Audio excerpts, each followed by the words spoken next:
Assalamualaikum warahmatullahi wabarakatuh. Perkenalkan, nama saya Indah Yunitasari dari Prodi Akuntansi.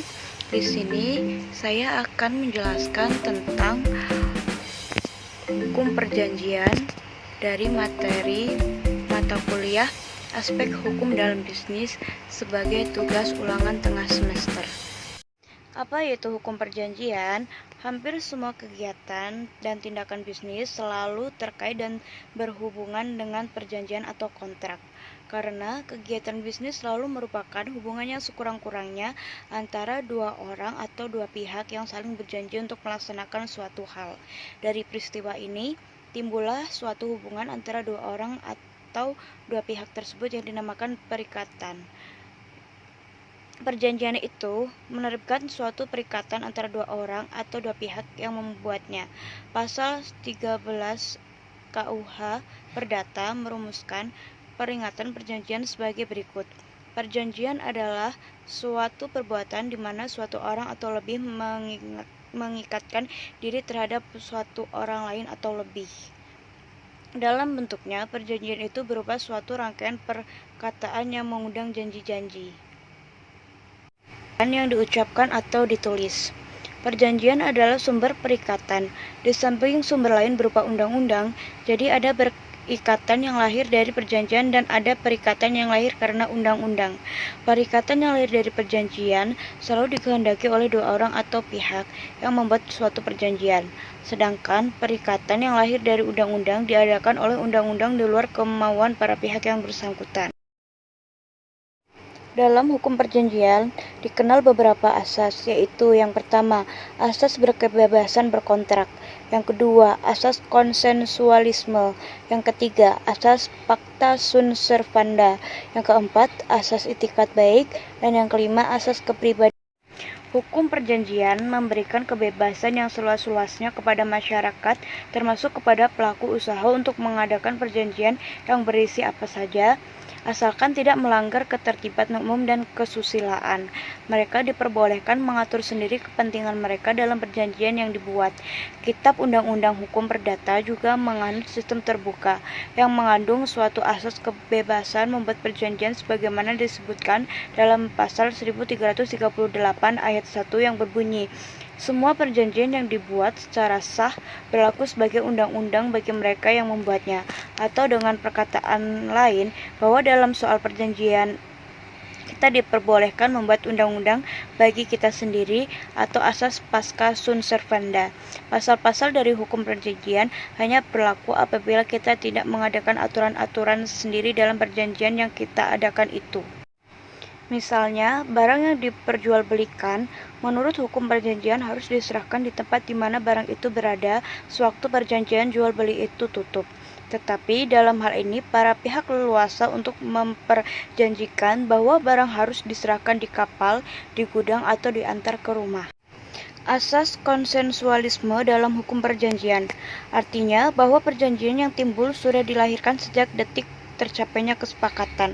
Dengan demikian, perjanjian sudah sah apabila sudah sepakat mengenai hal-hal pokok dan tidak lagi diperlukan suatu formalitas. Terhadap asas konsensualisme tersebut, ada juga pengecualiannya, yaitu apabila ditetapkan dalam undang-undang, ditetapkan formalitas-formalitas tertentu untuk beberapa macam perjanjian. Misalnya perjanjian hibah, jika mengenai benda tak bergerak harus dilakukan dengan akte notaris. Demikian juga bahwa perjanjian perdamaian harus diadakan secara tertulis dan lain sebagainya. Selanjutnya, bahwa perjanjian yang dibuat harus didasarkan atas itikat baik dari masing-masing pihak. Perjanjian yang didasarkan pada itikat yang tidak baik yang merupakan upaya untuk memperdaya pihak lainnya dapat dimintai pembatalan. Sedangkan yang dimaksud dengan asas kepribadian adalah bahwa perjanjian hanya dapat mengikat para pihak yang terlibat dalam perjanjian yang dibuat. Misalnya, dalam perjanjian hutang piutang, maka yang terikat secara memiliki hak dan kewajiban dalam perjanjian hanyalah para pihak yang ada dalam perjanjian tersebut. Jadi, tidak diperbolehkan mengikat pihak lain yang di luar perjanjian. B. Syarat-syarat sahnya suatu perjanjian. Pasal 1320 KUH Perdata berbunyi, untuk sahnya suatu perjanjian diperlukan 4 syarat. 1. Sepakat mereka yang mengikat dirinya. 2. Kecakapan untuk membuat suatu perjanjian. 3. Suatu hal tertentu. 4. Suatu sebab yang halal. 2. Syarat yang pertama dinamakan syarat-syarat subjektif karena mengenai orang-orangnya atau subjeknya yang mengadakan perjanjian. Sedangkan 2 syarat yang terakhir dinamakan syarat-syarat objektif karena mengenai perjanjian sendiri atau objek dari perbuatan hukum yang dilakukan itu. Ayat 1. Dengan sepakat dimaksudkan bahwa kedua subjek yang mengadakan perjanjian itu harus bersepakat, setuju atau seia sekata mengenai hal-hal yang pokok dari perjanjian yang diadakan. Apa yang dikehendaki oleh pihak yang satu juga dikehendaki oleh pihak yang lain. Selanjutnya, menurut pasal 1321 KUH Perdata, kata sepakat harus diberikan secara bebas, dalam arti tidak ada paksaan, penipuan, dan kekhilafan. Jika ada unsur paksaan atau penipuan, maka perjanjian menjadi batal. Sedangkan kekhilafan tidak mengakibatkan batalnya perjanjian, kecuali jika kekhilafan itu mengenai hak ikat barang yang menjadi pokok perjanjian. Ayat 2. Orang yang membuat suatu perjanjian harus cakap menurut hukum. Pada dasarnya setiap orang yang sudah dewasa dan sepakat pikirannya adalah cakap menurut hukum. Dalam pasal 1330 KUH Perdata disebut sebagai orang-orang yang tidak cakap untuk membuat suatu perjanjian adalah orang-orang yang belum dewasa, mereka yang ditaruh di bawah perempuan dan perempuan bersuami, atau setelah dikeluarkannya surat edaran Mahkamah Agung nomor 1963 dan setelah berlakunya Undang-Undang Nomor 1 Tahun 1974, maka tinggal 2 golongan yang tidak cakap membuat perikatan, yaitu anak yang belum dewasa dan orang yang berada di bawah pengampunan. D. Jenis-jenis perjanjian. Ada beberapa jenis perjanjian, yaitu yang pertama, perjanjian menurut sumbernya. A. Perjanjian yang bersumber dari hukum keluarga, misalnya perkawinan. B. Perjanjian yang bersumber dari kebendaan, misalnya peralihan hak milik. C. Perjanjian obligator, yaitu perjanjian yang menimbulkan kewajiban. D. Perjanjian yang bersumber dari hukum acara atau Baucis of Francecombe. E. Perjanjian yang bersumber dari hukum publik atau Public Legal Affairs Com. 2. Perjanjian menurut namanya dalam ayat 1319 KUHP Perdata, yaitu A. Kontrak nominat atau bernama, yaitu kontrak yang dikenal dengan KUHP Perdata, misalnya jual beli, tukar menukar, sewa menyewa, pinjam pakai, tumbuh dan berkembang dalam masyarakat, misalnya leasing, franchise, production, sharing, and lain-lain. B. Perjanjian obligator, yaitu perjanjian yang menimbulkan kewajiban dari para pihak. 7. Perjanjian dari aspek larangannya atau UU Nomor 5 1999, yaitu A. Perjanjian oligopoli, B. Perjanjian penetapan harga, C. Perjanjian dengan harga yang berbeda, D. Perjanjian dengan harga di bawah harga pasar, E. Perjanjian bersyarat, F. Perjanjian pembagian wilayah, G. Perjanjian pemboikotan, H. Perjanjian kartel, I. Perjanjian trust, J. Perjanjian oligopsoni, K. Perjanjian integrasi vertikal, I. Perjanjian penutup, M. Perjanjian dengan pihak luar negeri yang dapat atau persaingan tidak sehat. E. Akibat suatu perjanjian. Melihat macamnya hal yang dijanjikan untuk dilaksanakan, maka perjanjian itu dibagi dalam 3 macam, yaitu 1. Perjanjian untuk memberikan atau menyerahkan suatu barang. Yang kedua, perjanjian untuk membuat sesuatu. Yang ketiga, perjanjian untuk tidak berbuat sesuatu. Hal yang harus dilaksanakan dinamakan prestasi. Ayat 1. Contoh, jual beli tukar menukar, pengibahan atau pemberian, sewa menyewa, pinjam pakai. Ayat 2. Contoh perjanjian untuk membuat suatu lukisan, perjanjian hubungan industrial, perjanjian untuk membuat rumah, dan sebagainya. Ayat 3. Contoh perjanjian untuk tidak mendirikan pagar, perjanjian untuk tidak membuat perusahaan sejenis dengan nilai mitra bisnis, dan sebagainya. Suatu perjanjian harus dilaksanakan dengan itikat baik. Perjanjian tidak hanya mengikat untuk hal-hal yang dengan tegas dinyatakan di dalamnya, tetapi juga untuk segala sesuatu yang menurut sifat perjanjian diharuskan oleh keputusan, kebiasaan, atau undang-undang. Pasal 1339 KUHP Perdata. Meskipun demikian, setiap kreditur dapat membatalkan segala tindakan yang dilakukan oleh pihak debitur yang bertujuan merugikan kepentingan pihak kreditur Akto Paulian pasal 1341 KUHP Perdata. Pokoknya dengan pedoman bahwa semua perjanjian harus dilaksanakan dengan itikat baik, maka hakim berkuasa mencegah suatu pelaksanaan yang terlalu amat menyinggung rasa keadilan. Selanjutnya, mengenai penafsiran perjanjian, maka pasal 1342 KUH Perdata menyebutkan bahwa jika kata-kata dari suatu perjanjian cukup jelas, maka tidaklah diperkenankan untuk menyimpang daripadanya dengan jalan penafsiran. Pasal 1343 KUH Perdata juga menyatakan bahwa jika kata-kata dari suatu perjanjian dapat diberi berbagai penafsiran, maka yang harus dilihat adalah maksud para pihak yang membuat perjanjian itu.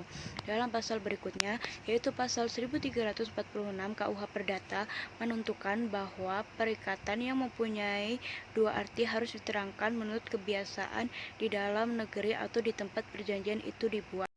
F1 prestasi dan akibatnya. PW an prestasi artinya tidak memenuhi kewajiban sebagaimana ditetapkan dalam perikatan atau perjanjian. Hal ini disebabkan karena alpa atau lalai atau ingkar janji.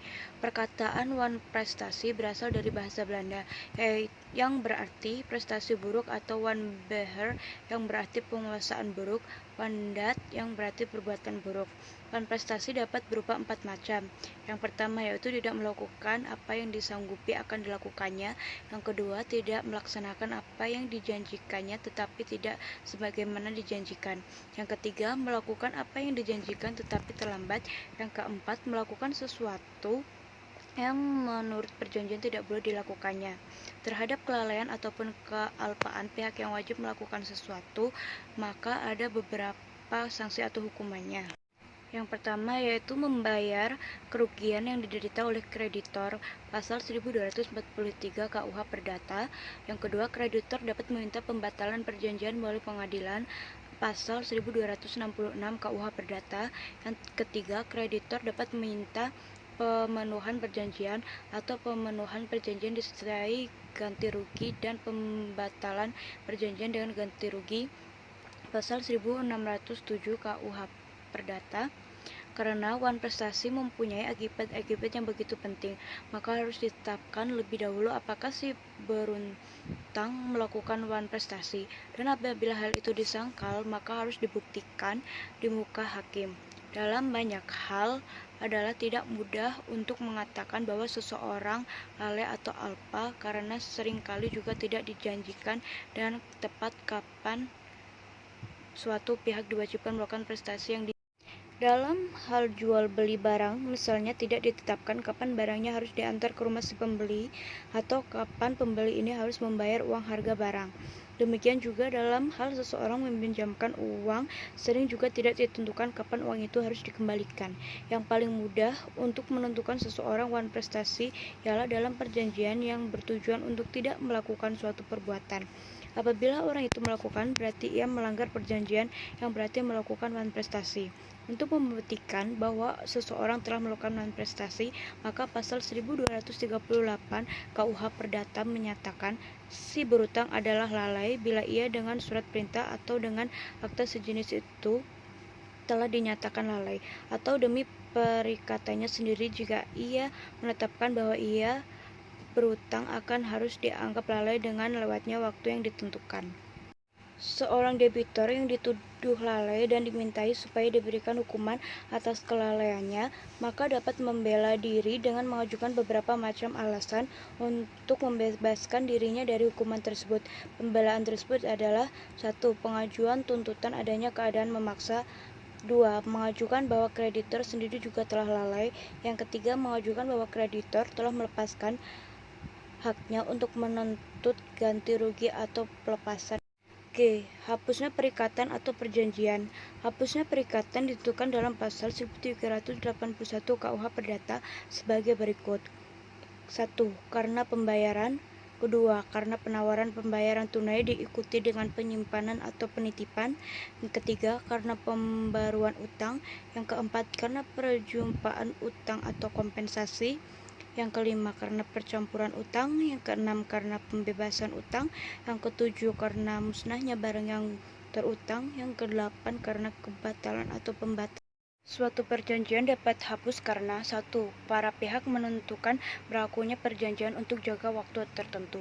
Kedua, undang-undang menentukan batas waktu berlakunya suatu perjanjian pasal 1006 ayat 3 KUH Perdata. Yang ketiga, salah satu pihak meninggal dunia, misalnya dalam perjanjian pemberian kuasa pasal 1813 KUH Perdata. Yang keempat, salah satu pihak atau kedua belah pihak menyatakan menghentikan perjanjian kerja atau perjanjian sewa-menyewa.